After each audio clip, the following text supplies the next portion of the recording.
भारत सरकार में अल्पसंख्यक विभाग एवं संसदीय मंत्री श्री किरण रिजिजू शिमला आए थे।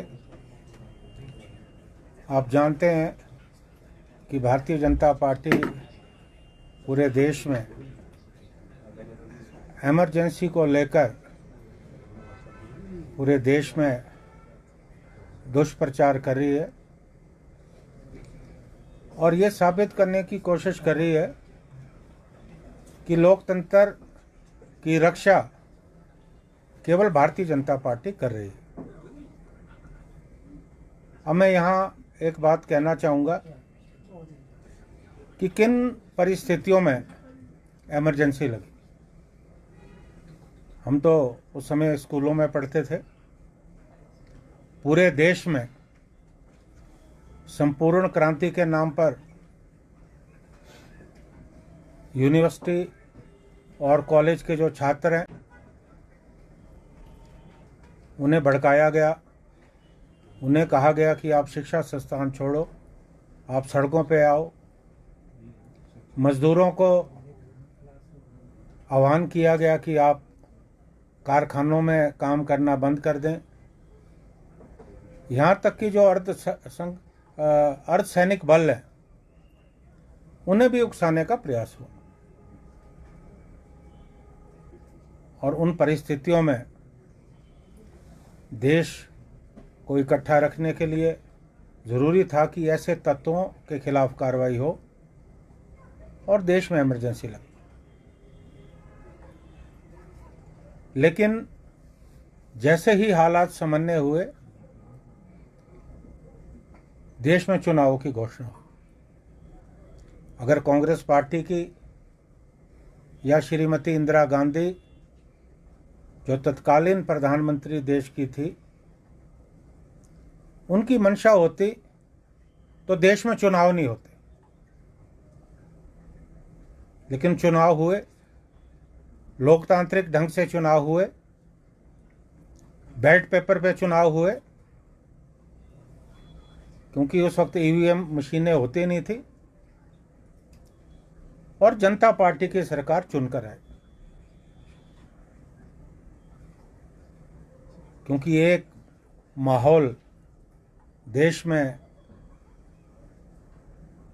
श्रीमती इंदिरा गांधी जी और कांग्रेस पार्टी के खिलाफ बनाया गया और परिणाम स्वरूप जनता पार्टी, जो विभिन्न दलों के घटक शामिल थे, मौजूदा जो भारतीय जनता पार्टी है वो भी उस पार्टी का हिस्सा थी, और देश में सरकार बनी। और 2.5 साल में ऐसी परिस्थितियां बनी कि आपस में मनमुटाव इतने हुए कि वो सरकार गिर गई। और उसके बाद इतनी जल्दी कांग्रेस पार्टी की वापसी हुई। अब 2.5 साल का समय कोई ज़्यादा नहीं होता। अगर इमरजेंसी में इतने ज़्यादा अत्याचार हुए होते तो 2.5 साल में लोग भूलते नहीं, कांग्रेस पार्टी की वापसी नहीं होती। लेकिन देश की जनता को मालूम था कि कांग्रेस पार्टी के हाथों में ही देश सुरक्षित है। किरण रिजिजू जी के एक बयान पे मुझे बहुत आपत्ति है। उन्होंने कहा कि इस देश में 2014 के बाद, जब से मोदी साहब प्रधानमंत्री बने, बोलने की आज़ादी में। अभी मुझे उनके बयान पे बहुत ज़्यादा आश्चर्य। क्या 2014 से पहले इस देश में लोकतंत्र नहीं था? और 2014 से पहले अटल बिहारी वाजपेयी जी भी देश के प्रधानमंत्री रहे। मैं ये प्रश्न उनसे पूछना चाहता हूं, क्या अटल बिहारी वाजपेयी जी देश के प्रधानमंत्री जब थे उस वक्त बोलने की आज़ादी थी या नहीं, या जनता पार्टी की सरकार थी उसमें बोलने की आज़ादी थी या नहीं, ये मूलभूत प्रश्न। आज हर बात होती है 2014 या जब से मोदी साहब बने, ऐसा लगता है कि हमारे देश का जो इतिहास है वो 2014 के बाद शुरू हुआ। जो भी कुछ इस देश में हुआ, तरक्की हुई और बड़े काम हुए, वो 2014 के बाद हुए। उससे पहले कुछ इस देश में था नहीं। और ये अपने बड़े नेता वाजपेयी साहब, उनके देश के प्रति जो योगदान था, उस योगदान को भी नकारने का प्रयास जो है ये कर रहे हैं। सभी लोग जानते हैं जिन्होंने इतिहास पढ़ा है कि देश की आज़ादी में कांग्रेस पार्टी का कितना बड़ा योगदान रहा है। और उन्होंने, जो कांग्रेस के राष्ट्रीय अध्यक्ष है मल्लिकार्जुन खड़गे जी, उनके बयान पे भी आपत्ति जताई, जिसमें उन्होंने कहा था कि देश में अघोषित आपातकाल है। उन्होंने ये कहा, अगर अघोषित आपातकाल होता तो कांग्रेस के नेता सलाखों के पीछे होते, लेकिन वास्तव में क्या है, देश में अघोषित आपातकाल। जिस ढंग से जो हमारी संवैधानिक संस्थाएं हैं इस देश में, उन संस्थाओं का दुरुपयोग हुआ है, आज से पहले कभी नहीं हुआ। आप ईडी की बात करें, आप सीबीआई की बात करें, इन तमाम एजेंसीज का इस्तेमाल अपने विरोधियों की आवाज़ दबाने के लिए हो रहा है। और बहुत सारे ऐसे नेता जिन पे ईडी के और सीबीआई के मामले चल रहे थे, जब भारतीय जनता पार्टी में शामिल हुए वो तमाम मामले खत्म कर दिए गए, एक दबाव बनाया गया। हम अक्सर कहते हैं कि भारतीय जनता पार्टी एक ऐसी वॉशिंग मशीन की तरह है जिसमें एक तरफ से भ्रष्टाचारी को डालो और दूसरी तरफ से बिल्कुल सफेद कपड़ों में जो है व्यक्ति निकलेगा, बिल्कुल साफ सुथरा होगा। और आप जानते हैं, मैं नाम नहीं लेना चाहता, कितने नेता जिनके खिलाफ भारतीय जनता पार्टी के नेता लोग चीख चीख कर बोलते थे, उनके भ्रष्टाचार की दुहाई देते थे, जब भाजपा में शामिल हुए बिल्कुल साफ सुथरे हो। बहुत से उदाहरण हैं। आज देश का जो चुनाव आयोग है उस पर भी प्रश्न चिन्ह। और जिस ढंग से आप देख रहे हैं कि ईडी और सीबीआई का इस्तेमाल अपने विरोधियों की आवाज़ को दबाने के लिए हो रहा है, क्या इस देश में बोलने की आज़ादी है? राहुल गांधी जी के खिलाफ, श्रीमती सोनिया गांधी जी के खिलाफ झूठे मामले बनाए जा रहे हैं। उन्हें कहीं ना कहीं झूठे केसों में फंसाने का प्रयास हो रहा है। और देश की जनता ये सब कुछ जो है समझती है। कांग्रेस के और कई जो नेता जो भाजपा के खिलाफ, मोदी साहब या अमित शाह के खिलाफ कोई बात करते हैं तो उनके खिलाफ जो है मामले दर्ज हो जाते हैं। इसे हम क्या अभी व्यक्ति की आज़ादी कहेंगे इसे क्या हम बोलने की आज़ादी कहेंगे? अगर ये अघोषित आपातकाल नहीं है तो क्या है? ये प्रश्न मैं रिज्जू साहब और भाजपा के नेताओं से पूछना चाहता हूं। यहां तक कि न्यायपालिका पर भी दबाव बनाने का प्रयास हो रहा है। और आपने देखा होगा कि कुछ वर्ष पूर्व सुप्रीम कोर्ट के जो जजेस हैं, उन्होंने खुले तौर पे ये बात कही कि जुडिशरी, न्यायपालिका जो हमारे लोकतंत्र का चौथा मजबूत स्तंभ है, उस पर भी दबाव बनाने की कोशिश हो रही है। और किस तरह से मीडिया पर भी दबाव बनाया जा रहा है कि वो केवल वही खबरें प्रसारित करें जो भाजपा सरकार के अनुकूल हो। तो मेरा ये मानना है कि किरण रिज्जू साहब और तमाम भारतीय जनता पार्टी के नेता जो पूरे देश में आपातकाल का रोना रो रहे हैं, अपने गिरेबान में झांक कर देखें कि क्या वास्तव में आज देश में लोकतंत्र खतरे में है या नहीं है। क्या आज संविधान खतरे में है या नहीं है। इस बात को जानने का प्रयास करें। आप जानते हैं कि पिछले दिन हिमाचल प्रदेश में बहुत सारे स्थानों पर बादल फटने की घटनाएं हुई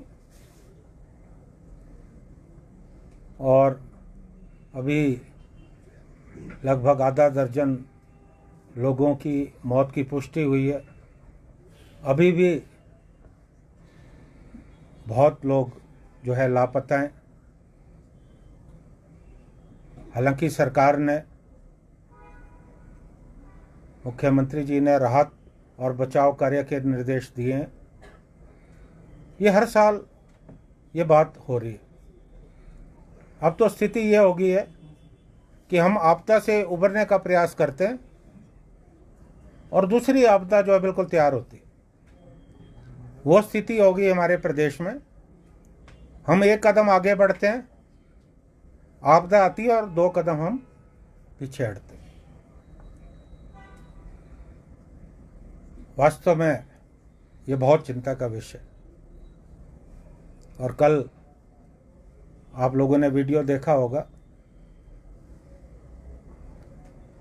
कि सैकड़ों टन लकड़ी आपको नदी में बहते हुए दिखी और जो आपका पंडोह डैम है वहां नजर आई। 2023 में भी इस तरह से जो चोरी छुपे कहीं लकड़ी रखी गई थी वो बहकर जो है लोगों ने देखी। प्रकृति जो है खुद प्रमाण दे रही है कि मेरे साथ क्या हो रहा है। जंगल खुद इस बात का प्रमाण दे रहे हैं कि किस तरह से अवैध कटान हो रहा है। चोरी छुपे हर जगह हो रहा है। और मुझे लगता है सरकारों की बात नहीं, चाहे पिछली सरकार हो, अभी भी कहीं ना कहीं हमारा जो अवैध खनन हो रहा है या अवैध जंगलों का कटान हो रहा है, वो सब इस परिस्थिति के लिए जिम्मेवार है।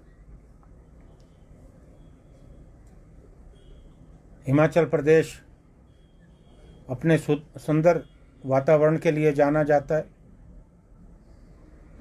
स्वच्छ वायु के लिए जाना जाता है, टूरिज्म के लिए जाना जाता है। मुझे लगता है कि ऐसे हालात में हमारे पर्यटन उद्योग को बहुत ज़्यादा नुकसान होने वाला है। मेरा मुख्यमंत्री जी से आग्रह है कि वो जल्दी ही इंक्वायरी बैठाएं कि ये लकड़ियां कहां से बहकर आई और कौन लोग हैं जो इसके पीछे जिम्मेवार हैं। जो भी लोग जिम्मेवार होंगे उनके खिलाफ कार्रवाई होनी चाहिए। और ये बात भी स्पष्ट है कि हमारा जो वन विभाग है वो जिम्मेवारी से काम नहीं कर रहा। Responsibility has to be fixed, क्योंकि सवाल प्रदेश का है, सवाल हमारी आगे आने वाली जनरेशन का है। और मैंने खुद देखा है कि जहां बड़े बड़े प्रोजेक्ट्स लग रहे हैं, हजारों पेड़ों का कत्ल हो रहा है, लेकिन उसके बदले वहां पेड़ नहीं लगाए जा रहे। और खासकर ये क्लाउड बर्स्ट वहीं हो रहे हैं जहां नदियों में अवैध खनन हो रहा है या अवैध कटान हो रहा है। आज प्रदेश को बचाने के लिए, अपनी आने वाली पीढ़ी को बचाने के लिए हमें सख्त कदम उठाने होंगे। और मैं अपेक्षा करता हूं सरकार से कि वो इस दिशा में कठोर कदम उठाए। Thank you very much. और सर, जिस तरह से ये पेड़ आए हैं और लोग ये कह रहे हैं कि कहीं पुष्पा 3 तो नहीं वहाँ पर जो है लॉन्च हो रही है कुल्लू में, क्योंकि जिस तरह से पेड़ आए हैं। नहीं, देखिए, ये वाकई में बड़ा चिंता का विषय है, क्योंकि सैकड़ों जानें, जो कीमती जानें, वो जा रही है। और एक बात मैंने और देखी है कि जब बाढ़ आती है तो लोग आतंकित होते हैं और उसके बाद नदी के किनारे फिर मकान बनने शुरू हो जाते हैं। मुझे लगता है कि सरकार को सख्ती दिखाने की ज़रूरत है। राठौर साहब, वन विभाग तो मुख्यमंत्री के पास है, तो आप मुख्यमंत्री की कार्यप्रणाली पर सवाल उठा रहे हैं। नहीं, देखिए, 2023 में भी सर इसी तरह से लकड़ियां देखिए 2023 में जो लकड़ियां आई, वो जो थुनाग, जो हमारे पूर्व मुख्यमंत्री जी का चुनाव क्षेत्र है, वहाँ से है। अब सवाल इस बात का नहीं है कि हम किस पर टिप्पणी कर रहे हैं, लेकिन क्योंकि उनके पास ये विभाग है, इसलिए उन्हें जो है सख्त कदम उठाने की ज़रूरत है। आपातकाल का आपने जिक्र किया, पर राहुल गांधी तो कई बार कई मंचों पर ये कह चुके हैं कि वो फैसला सही नहीं है। देखिए, ऐसा नहीं है। हो सकता है कि कुछ खामियां रही हों, लेकिन जो परिस्थितियां उस वक्त बनी देश में, उस वक्त देश की एकता और अखंडता के लिए ज़रूरी था कि जो एक माहौल, अराजकता का माहौल पूरे देश में बनाया जा रहा था, उसके लिए ज़रूरी था। सर, आप आपातकाल में एक ही पक्ष का जो है वो जिक्र कर रहे हैं। आपने कहा कि संपूर्ण क्रांति के नाम पे छात्र इकट्ठा हुए। आपको नहीं लगता कि जिस तरीके से लेट प्राइम मिनिस्टर ने चुनाव जीता था बरेली में, और जब उनकी सदस्यता को इलाहाबाद कोर्ट ने रद्द कर दिया था, और उसके बाद भी वो संसद की सदस्य बनी रही और अपनी व्यक्तिगत महत्वाकांक्षाएं जो है को पूरा करने के लिए उन्होंने देश में आपातकाल जो है, देखिए, आप इस बात से सहमत हैं? देखिए, मैं इससे बिल्कुल सहमत नहीं हूँ, क्योंकि जुडिशरी जितनी इंडिपेंडेंट कांग्रेस के समय में थी, आज शायद फर्क नज़र आ रहा है। अगर वो डिक्टेटर होते तो क्या किसी कोर्ट की मजाल थी कि उनके खिलाफ फैसला दिया जाता? अगर कोर्ट ने फैसला दिया, वो अपने आप में इंगित करता है कि न्यायपालिका उस समय कितनी मजबूत थी। और मैं जो बात दोहराना चाहता हूँ कि 2.5 साल में सरकार गई और कांग्रेस पार्टी की वापसी हुई, श्रीमती इंदिरा गांधी फिर बनी। अगर उस वक्त देश में ऐसी परिस्थितियां होती तो क्या 2.5 साल में लोग भूल जाते? ये तो 50 साल पूर्व की जो बात है उसे स्मरण कराने का प्रयास कर रहे हैं। वो तो 2.5 साल के बाद फिर से सत्ता में आई है।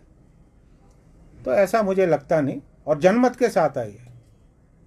और श्रीमती इंदिरा गांधी जी का जो योगदान इस देश की एकता और अखंडता के लिए रहा, वो उदाहरण है इस देश में। और आज जिस तरह से हमारी विदेश नीति की धज्जियां उड़ रही है, उस समय नहीं था। उस समय विश्व जो है 2 ब्लॉक में बटा था। एक का नेतृत्व संयुक्त राज्य अमेरिका करता था, दूसरा का सोवियत संघ करता था।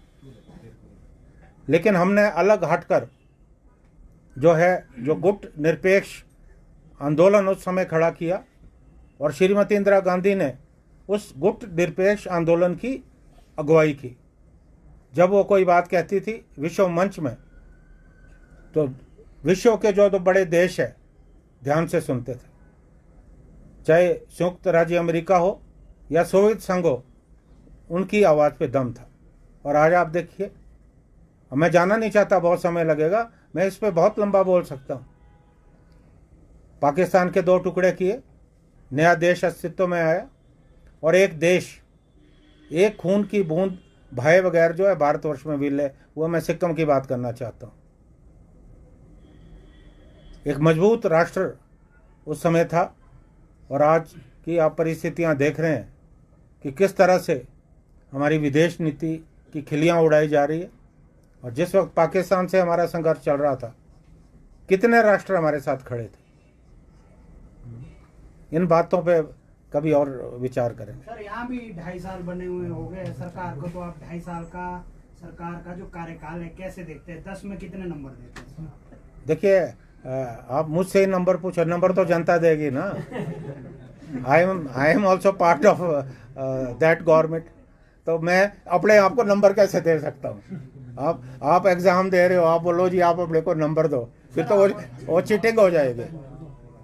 सर, इम्पोर्ट ठीक है। ड्यूटी को लेकर भी सवाल अभी खत्म नहीं हुए हैं, क्या करेंगे इस पर?